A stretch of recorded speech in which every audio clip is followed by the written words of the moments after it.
Come to read with me.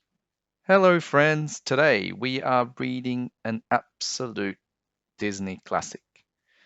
Today's book is called Pinocchio. We hope you enjoyed this one.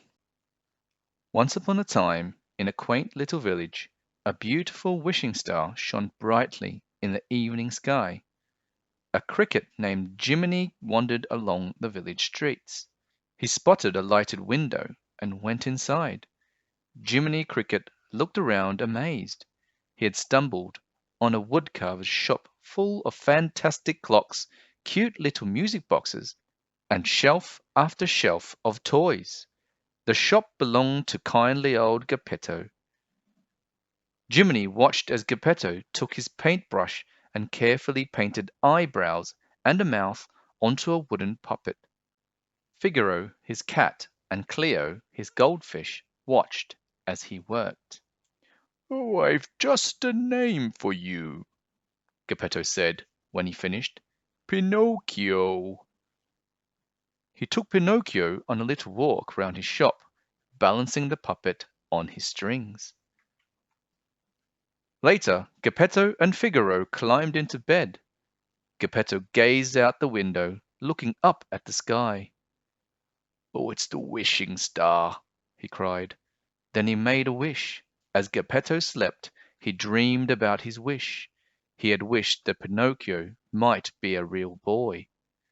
Suddenly, a bright light filled Geppetto's room. It sparkled and grew into a beautiful blue fairy. "Good Geppetto," the fairy said. "You deserve to have your wish come true." She waved her magic wand over Pinocchio, saying, "Little puppet made of pine, wake, the gift is thine." "Am I a real boy?" Pinocchio asked. "Not yet," the fairy explained. "First, you must prove yourself brave, truthful, and unselfish. You must learn to choose between right and wrong." The blue fairy told Pinocchio that he must let his conscience be his guide.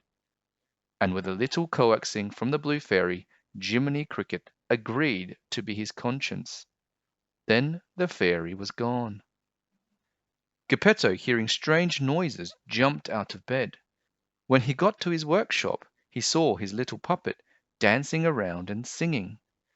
Overjoyed, Geppetto lifted Pinocchio into the air and hugged him close. The next morning, Geppetto walked Pinocchio outside and pointed to all the children passing by. "They are going to school," he explained. "Now that you are a little boy, you must go to school too." Hoping to make Geppetto proud, Pinocchio hurried off. He didn't realize that two sneaky-looking characters were watching him. A live puppet with no strings," the fox exclaimed. "We can sell him to Stromboli the puppeteer." The fox tripped Pinocchio with his cane. "I am J. Worthington Foulfellow, but my friends call me Honest John," he explained. "And this is Gideon," he added, pointing to the cat standing next to him. Pinocchio looked up at Honest John. "I have to go to school," he explained. Honest John convinced Pinocchio that school was a waste of time. "Come with us," he coaxed. "We'll make you a star." Back at Geppetto's workshop, Jiminy Cricket hurried into his coat and hat and ran out the door to follow Pinocchio to school. He saw Honest John, Gideon, and Pinocchio heading down the street in the wrong direction. Soon Jiminy Cricket caught up with Pinocchio and tried to change his mind. But it was too late. Honest John had convinced Pinocchio to go on stage. They were going to see Stromboli, the puppeteer. Honest John led Pinocchio right into Stromboli's greedy hands. That night, Pinocchio made his stage debut with Jiminy Cricket in the audience. Everyone was amazed to see a singing, dancing puppet with no strings. When the show was over, the crowd applauded wildly and threw gold coins at Pinocchio's feet. Pinocchio loved all the attention, and Stromboli loved all the money the little puppet had made him. Later that night, Pinocchio couldn't wait to get home and tell Geppetto all about his new career. When Stromboli heard Pinocchio talking about going home, he threw him in a cage and locked the door. As Pinocchio cried and called out for Jiminy, the cricket sneaked into Stromboli's wagon. Jiminy couldn't believe his eyes when he saw Pinocchio locked in a cage. As Jiminy was trying to free Pinocchio, the blue fairy appeared. When she asked Pinocchio why he hadn't gone to school, Pinocchio told so many lies that his nose grew. Realizing what he had done wrong, Pinocchio promised that he would never lie again. The blue fairy agreed to give him another chance and set him free before disappearing once more. Jiminy and Pinocchio jumped down from the cage and ran home as fast as they could, knowing how worried Geppetto would be. He had been out all night looking for Pinocchio. In a nearby tavern, Honest John and Gideon were meeting with a dastardly coachman who had an evil scheme to lure boys to Pleasure Island. The coachman promised Honest John and Gideon lots of money if they helped him find some boys. Soon Honest John and Gideon were back on the streets, where they spotted Pinocchio. Pretending that Pinocchio looked sickly, Honest John convinced the little puppet that he needed some rest and relaxation on Pleasure Island. Honest John and Gideon led Pinocchio down the street. They told him all about the wonders of Pleasure Island, games, toys, candy, rides, and it was all free. Poor Jiminy tried to catch up to them, but again it was no use. Outside the village, Honest John turned Pinocchio over to the coachman. Pinocchio climbed aboard a stagecoach filled with boys. The coachman cracked his whip and off they went to Pleasure Island. The stagecoach raced through the countryside, pulled by several scared-looking donkeys. When the boys arrived at Pleasure Island, they could hardly believe their eyes. There were carnival rides, lots of treats, and no grown-ups around to tell them what to do. The boys could be as naughty as they liked. Pinocchio soon made friends with a boy named Lampwick. "If my mother could see me now, she'd have a fit," he explained to Pinocchio, who was about to sample some sugary treats. While Pinocchio was busy getting up to mischief with Lampwick, Jiminy Cricket thought it would be a good idea to explore the island. He came upon the coachman giving orders to his men. "Shut the doors and lock them tight." Jiminy knew he had to find Pinocchio right away. Jiminy saw a light in the pool hall. There he found Pinocchio and Lampwick playing pool. "You're coming home with me," Jimmy cried. Lampwick laughed. "You're taking orders from a grasshopper." Poor Pinocchio was caught between his new friend and his conscience. On his way back out, Jiminy saw Coachman and his men putting donkeys in crates. "You boys will bring me a nice price," the coachman smiled. Jiminy realized that the donkeys were actually the boys of Pleasure Island. Jiminy ran back to warn Pinocchio. But it was too late. Lampwick had already changed into a donkey and was charging around in fear.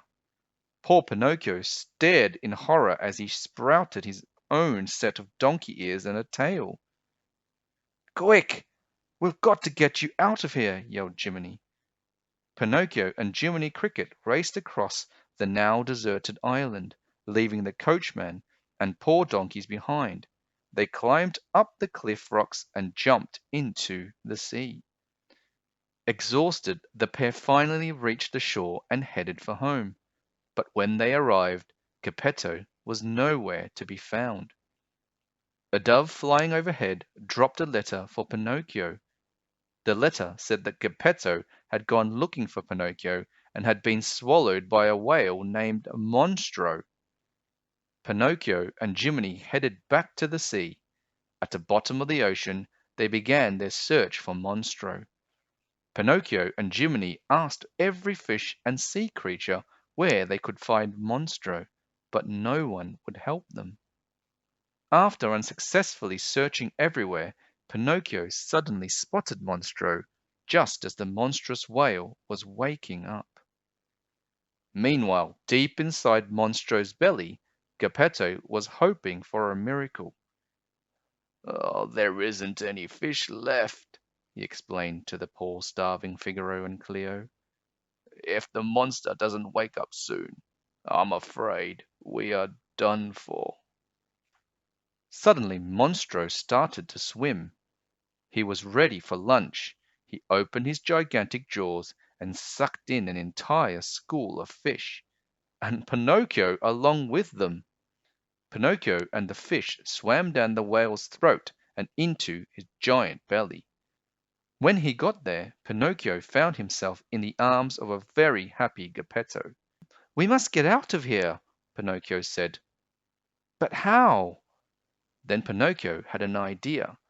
He began chopping up furniture.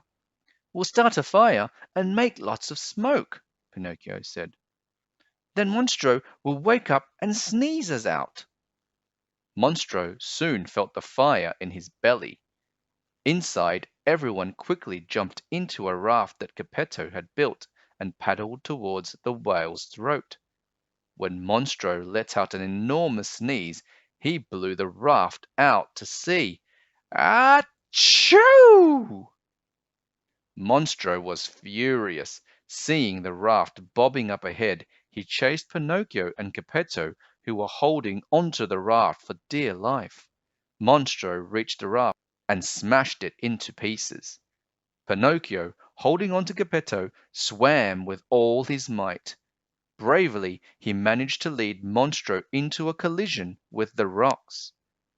Pinocchio had made sure that Geppetto got safely to shore. Geppetto came to and saw Cleo in her bowl and Figaro lying safely on the shore beside him. But when Geppetto looked around for his little son, he found him lying face down in the water. Geppetto gently picked Pinocchio up and carried him home. Once inside, Geppetto laid Pinocchio on his bed and knelt beside him, wishing with all his heart for Pinocchio to wake up. Suddenly the blue fairy appeared. She waved her wand over Pinocchio, saying, "You have proven yourself brave, truthful, and unselfish. Now you will become a real boy." The lifeless wooden boy was suddenly transformed into a real live boy. Geppetto was so happy that his wish had finally come true. He wound his music boxes and they all began to dance. What a celebration they had! The woodcarver, his son, the cat, the goldfish, and a wise cricket named Jiminy. The end. Well, that was Disney's Pinocchio, and quite a long read, longer than most books we've read on this channel. Pinocchio really is a classic story about understanding and differentiating what's right and wrong, and educating us about bravery, honesty, and not to be selfish. If you enjoyed that, please click a like and subscribe. Looking forward to spending some more time with you all again very soon. Until then, stay safe, keep reading, and we'll see you soon. Goodbye.